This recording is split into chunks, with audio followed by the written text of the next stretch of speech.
Hello, performer. It is voice and audition coach Jessica Neighbor, and I wanted to talk with you right now about being an anxious performer. And I mean that sincerely. Like, I actually clinically have anxiety. And a lot of performers do, surprisingly. So if you're a performer who identifies as an anxious performer, there is help, there are strategies, and I want to share a few of those with you right now through some of my experiences and the takeaways we can gain from them. So I'm a professional vocalist, voice coach, audition coach for over 20 years, and I work with other high-level performers, and I also do my own recording and performance projects.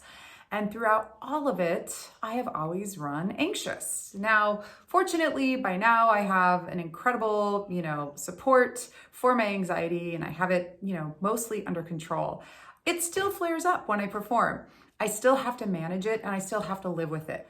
Now, I will say this, if you feel like your anxiety is debilitating, if you feel like it's actually preventing you from performing or from going out for performance opportunities, you would really want to seek some help, some clinical help for yourself. I was actually kind of interested in the challenge of overcoming this anxiety. And every time I do, when I perform, it makes me feel just a little bit stronger and a little bit more capable. Funny thing, a ton of incredible, famous performers are really, really anxious. Adele, who said that she used to have I think it was literally panic attacks before she went on. And then you watch her performing, she looks just so at ease and so in control. Eminem, if you watched, his movie, he was, in the bathroom with a sick stomach before he would go on and rap. Beyonce is a low-key person in her day-to-day life, and she went ahead and created an alter ego, Sasha Fierce, so that she could embody that very confident performer. So sometimes that's a cool option for us, more anxious types. But I want to dive deep into some of the psychology around performance and take you through 3 performances I had that we can learn from when I was a young performer starting out.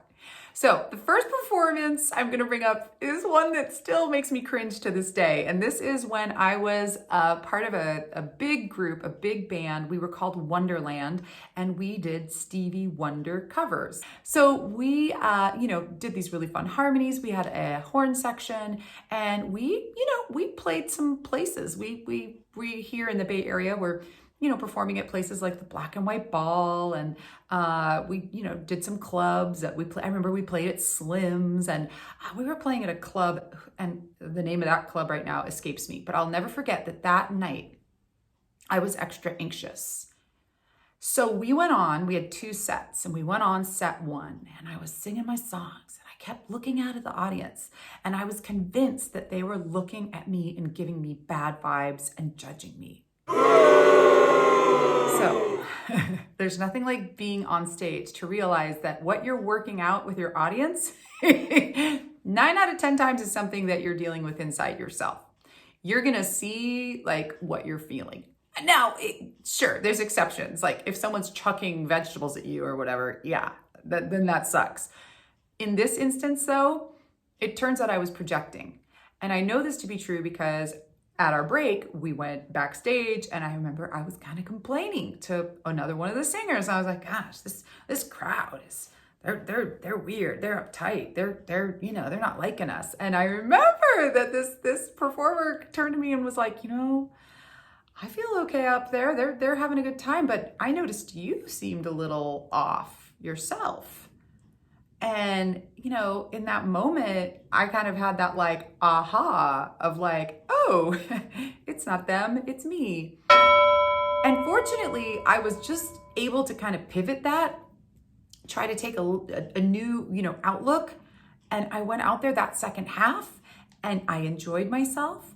And all of a sudden I looked out and I could feel the people smiling. I could feel the people vibing with us, and I could feel that reciprocation, and I was the one who was getting in my own way. All right. So that's one anxiety experience where it was really about me shifting my mindset. Now I'm going to give you another one, because in this instance, I really did have a heckler out in the audience.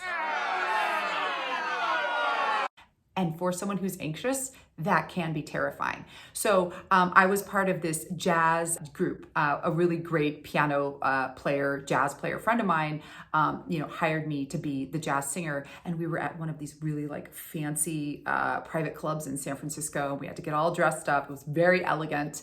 And we were doing these kind of big band, old, great songs by, singers like Frank Sinatra, Ella Fitzgerald, and so I was singing a particular song, and there were people like swing dancing, and there was a guy who was in my space because we were on the ground. We weren't up on a stage. We were like in a corner where there was like a grand piano and, the upright bass and the singer.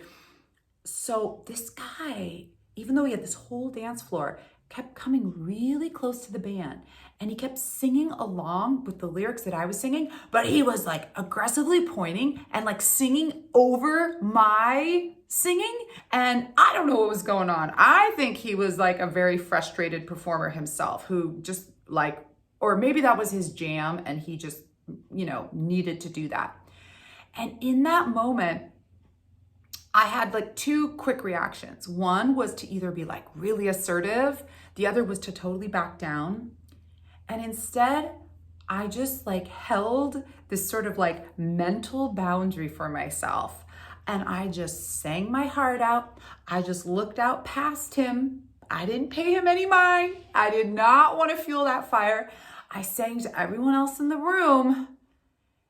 And as soon as he felt that he wasn't getting a reaction from me, he just like kept on moving away with his poor dance partner.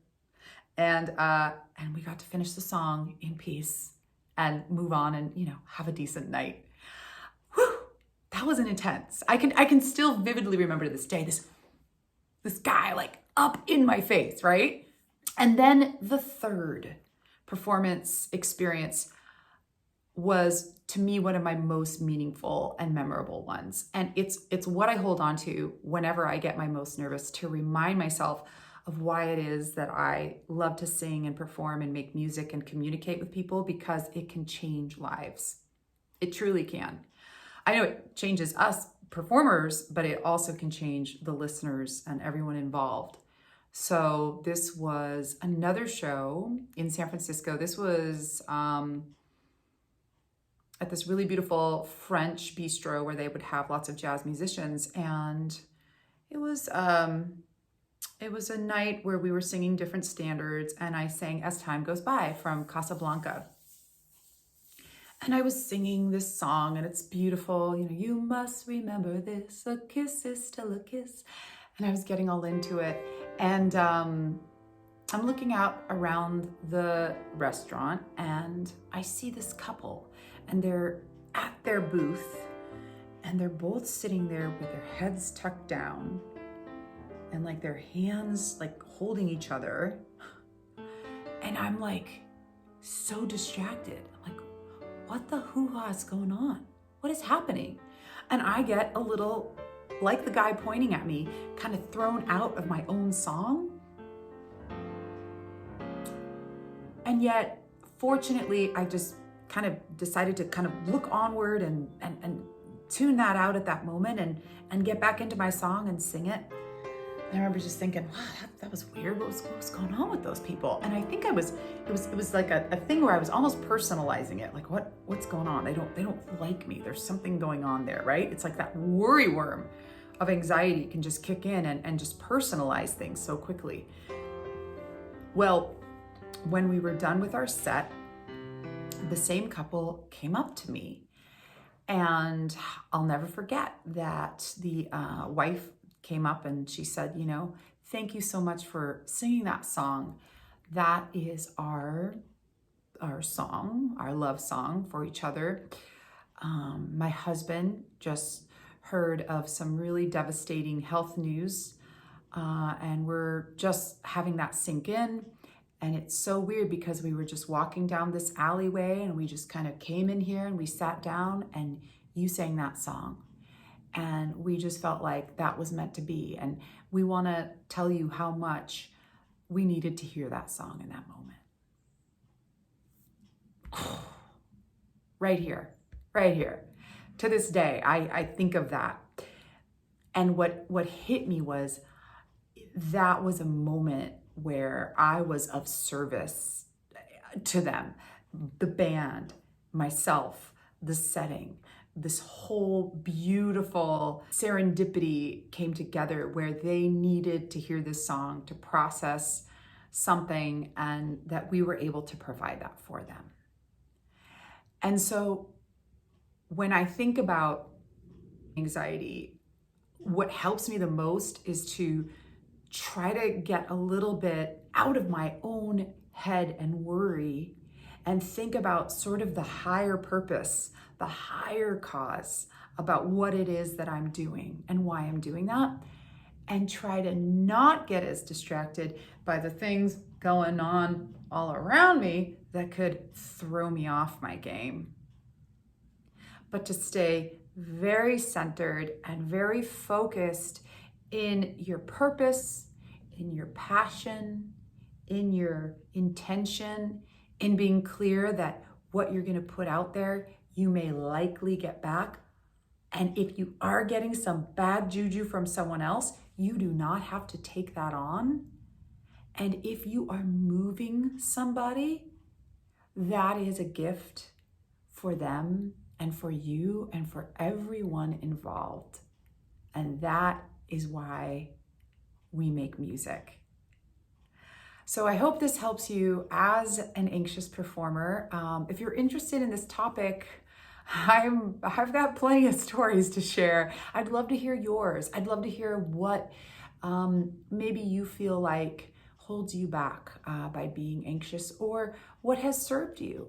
What is, an instance where you were able to overcome it? Or are there instances where you feel like it's still getting in your way to this day? I'd love to hear from you. And if you want more of this, you are welcome to like or subscribe to this channel, and I will keep giving you some more insights from the anxious performer. All right, guys, take care and happy singing.